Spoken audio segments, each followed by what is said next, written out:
Ladies and gentlemen, welcome back to the channel. I hope that you guys are having a fantastic day today. I'm putting on a little background music so we have something to listen to. I figured since we finished season 1 of Doctor Who, I figured that I would go through and rank the episodes, briefly review the season, briefly go through it all, just as kind of a roundup and tying a nice, neat bow on our watching of the season. I've really enjoyed it. I hope that you guys did as well. It seems like a lot of you have, and I really appreciate you all watching alongside with me and discovering the show. Perhaps, I mean, for you rediscovering, but rediscovering it alongside with me. So yeah, let's go ahead and rank the episodes here. Let me get you guys on the screen here. Oh, you're already on the screen. So, okay. So the way that this one works, I figured instead of doing just a straight, best to worst, we could kind of grade each of the episodes. They were out of order down here, so I had to reorder them properly. And so let's just start from the top. The beginning, Rose. The introduction to everything, and not only for myself, but for a lot of new watchers as well, this was the episode to introduce us to the world of Doctor Who. And, for old Doctor Who watchers, this was a reintroduction into the world. And I think that this was a perfect introduction to the season, to the new Doctor Who, to Chris, to Billy, to the rest of the cast, and the world. I think that this was a really good episode to start everything off with the conspiracy theories happening and, the mannequins being the, the sci-fi monster of the week, so to speak. And I think that was all really well done. And it was a nice way to get our feet wet with the episode and with the Doctor and kind of start us off, I think it immediately showed its promise and its charm. And for right now, we'll move these as we go. For right now, I'm putting Rose on good. We might change this as we go. Matter of fact, I know I'm going to change this as we go. But we're going to talk our way through it. The next episode, The End of the World. This was, of course, that second episode, the first adventure. Really, this was that first out of the world adventure and way out of the world as we went, well, to the end of the world. And we're watching the ending of the world happen there. I like the introduction to the different characters, the aliens especially. The production and the makeup and the costuming was very, very well done. And it reminded me of Farscape a little bit, like into that realm of things, but I really enjoyed it. Cassandra, the villain of the week there, was really cool. Just a big stretched out face of skin. The last human, which brought up a lot of questions. What does it mean to be human? Because clearly she did not look like it. He had the little alien robot spider things going around everywhere. That was just a really nice way to kind of raise the stakes immediately. From the beginning of Rose going into the end of the world. I mean, that's a big stake change. And I think that this was a cool episode as well. For right now, I'm putting it in good. Once again, we'll change these as we go. Unquiet Dead. I don't know how a lot of people feel about this kind of episode, but I love anything that deals with a sort of period piece, a historic era, of course, in times past. And so Unquiet Dead, the actual place, the setting, immediately grabs my attention. And because it's kind of a mystery, ghost-esque story, that also grabs my attention. And so I love the mystery that was behind this one. And as we were watching, like when we got to this episode, out of the 3, Unquiet Dead was actually my favorite episode out of these first 3. I really love that. I love you have Charles Dickens involved in here, and it was like a funny episode with him, the gas and the aliens revealing themselves at the end. Like, it was just really cool how that was all done. And I think that this was actually a really fantastically acted episode. I love the charm of it all. I like the little twist at the end with the villain. I put Unquiet Dead in great. I would absolutely put that in great. I think that's a great way to start. And I love the opening mystery. As the bodies rise back from the dead. I think that was really cool. Aliens of London. We have the Slovene introduced here. Before we even dive into it, I think the costuming, the actual design of the aliens, the Slovene, is actually really cool because like they're right in that uncanny valley. On one hand, the big eyes, the big head, the kind of gloopy head shape, it looks kind of cute. But then there's the other part that's like, the claws and everything, and it's kind of creepy. So they're right in that perfect uncanny valley, which they nicely occupy. This one, of course, with the skin suits and the gas. I mean, there are repeated fart jokes in here quite a bit. there's quite a few of those in here. But Doctor Who is for everybody. And you know what? You know who loves fart jokes? Kids. And sometimes me. But, we get introduced to some cool characters in here. Margaret and the Prime Minister mystery. I'm trying to remember all the details. I remember like little of everything, but I think that this was a decent episode. I think that this was a decent episode, and I like the ending. The cliffhanger with the Doctor. Like even the decent episodes are still fun to watch. It's still very fun to watch. World War III, the second part of the Slovene era. In this particular case,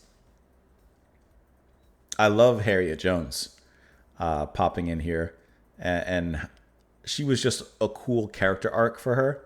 From beginning, just trying to get attention until the end, becoming the prime minister, basically. Right? Did she basically prime minister? She got her come up, so to speak. And I like how this involved Mickey.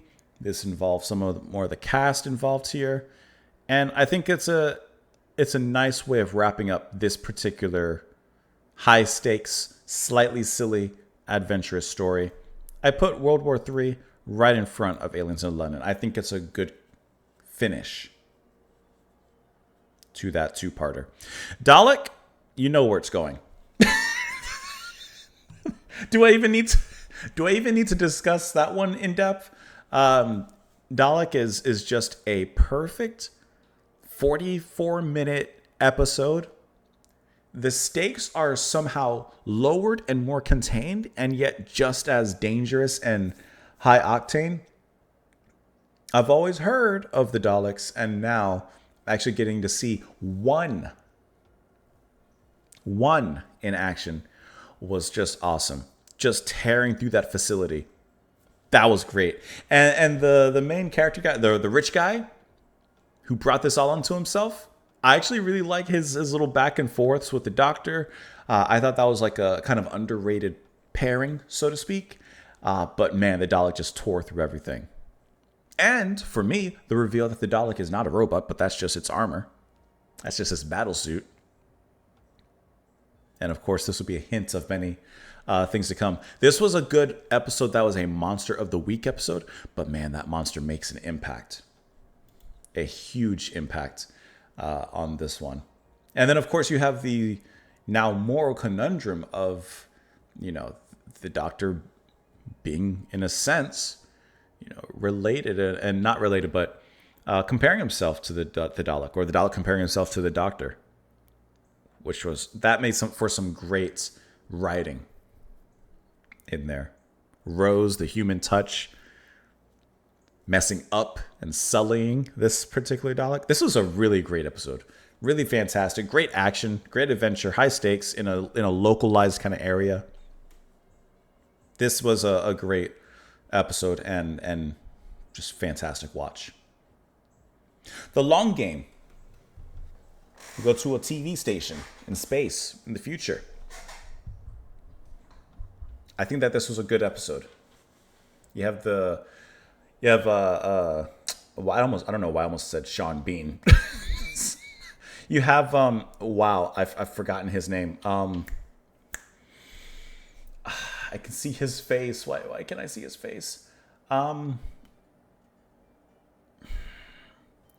Nick Frost. Nick Frost is the other guy. I'm forgetting his name now. I said his name when we were watching the episode, but now it's escaping me. Whatever. It's once again a nice standalone episode here. You have the big alien that looks like those things in Half-Life 2, controlling everything. You get the conspiracy once again in here. This was a fun episode. Floor 500. What's up there? I think this was a good one. Let's see. I'll put this one for now.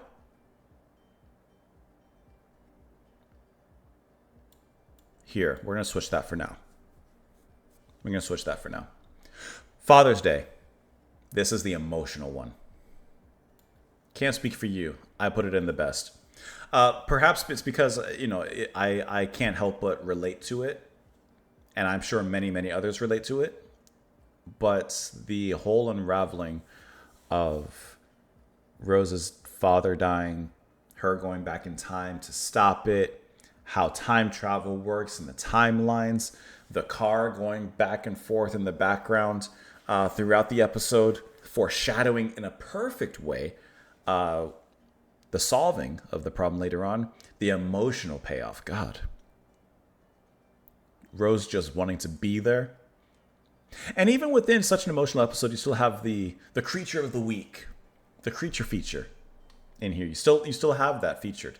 And while they do, these bat-like things, while they do make an impact in the story, they really are just a device to add a little bit more tension to this already emotional, intense episode.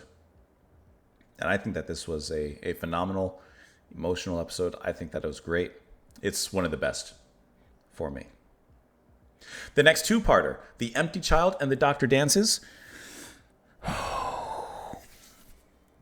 It's got all the makings of things I like. It's a period piece. It's high stakes. You get the introduction of Jack, which is a great intro. It's a phenomenal introduction. Rose flying through the battlefield in the hot air balloon, hanging on for dear life, separated from the doctor. The mystery of the empty child itself. Who is this child? The war orphans. This two-parter, can I tell you? For right now, these both go here. And I'm putting Dr. Dances just a little ahead because that payoff, God. You have a lot of lore that's dropped in here. An absolutely brilliant story. And like I had mentioned before, I love Unquiet Dead. And I think that the Dr. Dances and the Empty Child do the Unquiet Dead or something similar even better. Scary. Are you my mommy? Are you my mommy? Where's my mommy? And the Dr. Dances was just a really phenomenal ending to that. Brilliant two-parter. Boomtown. Okay, so in the beginning of Boomtown, where I'm thinking, oh great, the Slovene again. Here we go. We've done this already. But it's the writing is on point because it does a great job of turning on your expectations. Margaret gets some really great character depth. And it's a nice character study on her. She gets quite the interesting ending, another chance, because she never had a chance. And I think this is one of those episodes where the writing really comes to the forefront and just shows how well written the show is as a whole. She has her villain plot. She has her plot. It's all changed on its head. The dinner scene in here. How could you not like that? Boomtown.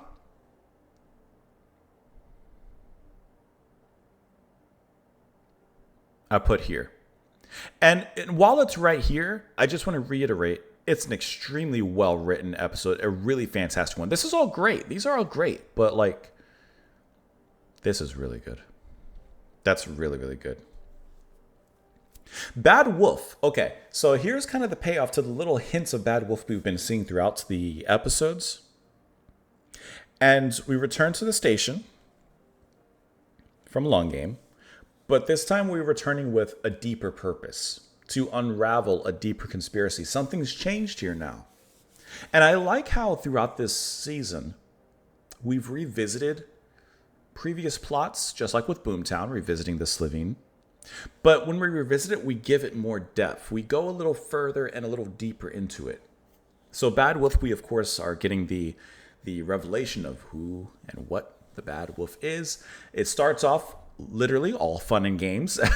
So we are put in different TV shows with The Weakest Link and Big Brother. We have a separation there. We get some cool side characters here.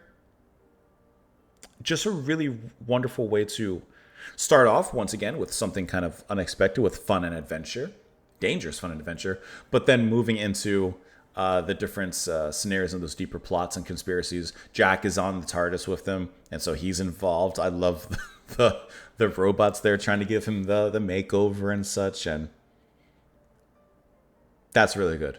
And obviously the ending. The Return of the Daleks. I'll put Bad Wolf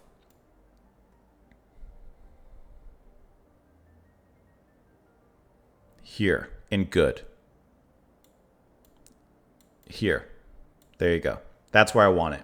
Because I think it is a good episode. It's a very good episode. But I think that I just really... I have to think about what... do I prefer to watch Bad Wolf or Unquiet Dead? I liked Unquiet Dead, so I put it ahead. That's how my mind is kind of going. I'm ranking them like that. And finally, we reach the ending. The parting of ways. The conclusion to the Bad Wolf arc. The conclusion to the Daleks, at least at this point in time. Chris does some of his best acting here, I think. Rose saving the day. A bit of a Deus Ex Machina, which isn't my kind of thing. Was it hinted at before? Sure, with the TARDIS being able to, read a person's soul and their mind, so to speak. I get it. Just for me, I felt it was a bit of an easy win for what seemed to be such an impossible situation. Also, I'm just saying, and I'm sorry, I had said it during the episodes and while we were watching, but I forgot that one Dalek had offed itself. I still think with all the things that were hinted at throughout in the episodes, at least in my mind, there could have been some sort of twist with Mickey being the Bad Wolf. But like, he wasn't just like, for lack of a word, the bumbling kind of friend. There could have been like something deeper to him. But that was just my theory. But this is the final battle. Jack dies and then he doesn't. Which you guys said he was featured in another show called Torchwood. So unfortunately, that I was kind of spoiled on that. I knew he wasn't going to die, or I didn't think he was going to die in that way. We get the kiss, which I'm sure a lot of people are waiting for at the end. And then, of course, Chris goes bye-bye and welcome David Tennant as the new Doctor. I think that's Parting of Ways is an episode with great stakes. Kind of an easy ending. I put Parting of Ways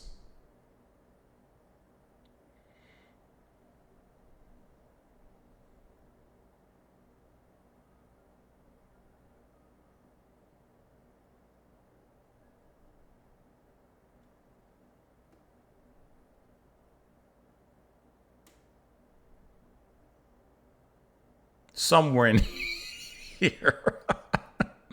Somewhere in here. I'm not quite sure where in here, but it goes somewhere in here.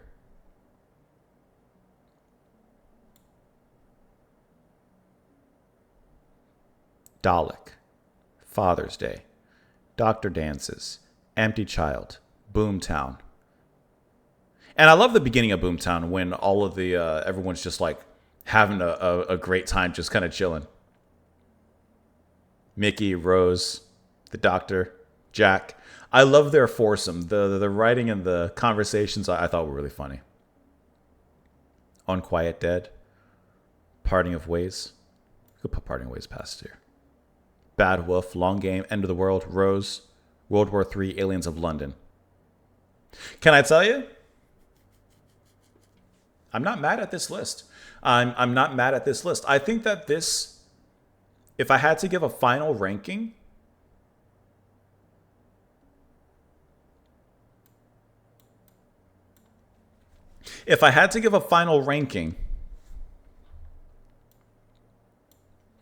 this is my final ranking. This is my final ranking for Doctor Who Season 1. This is it. This is it. This is it. Dalek, The Doctor Dances, Father's Day, The Empty Child, Boomtown, The Parting of the Ways, The Unquiet Dead, Bad Wolf, The Long Game, The End of the World, Rose, World War III, and finally, Aliens of London. I feel good about this list. Your list may look completely different. Your list may look reverse, sideways, eastward, westward, northward, southward. Your list, you might look at my list and say, he put The Empty Child in front of The Parting of Ways. He put The Long Game and Bad Wolf under The Unquiet Dead. Yes, I did. Because I'm asking myself, which episode has the most impact on me? And would I rather watch the episode in front rather than the episode in behind it? And that's how it goes for me. Which one makes the most impact for me? And which would I rather watch again? Brilliant first season. Really, really brilliant first season. And truly hope that you guys enjoy the second season with me as we do that. As always, I appreciate you being here. Have a wonderful rest of your day. I would love to hear your rankings in the comments, and I would love to read those. And thank you again for being here. I'll see you all later.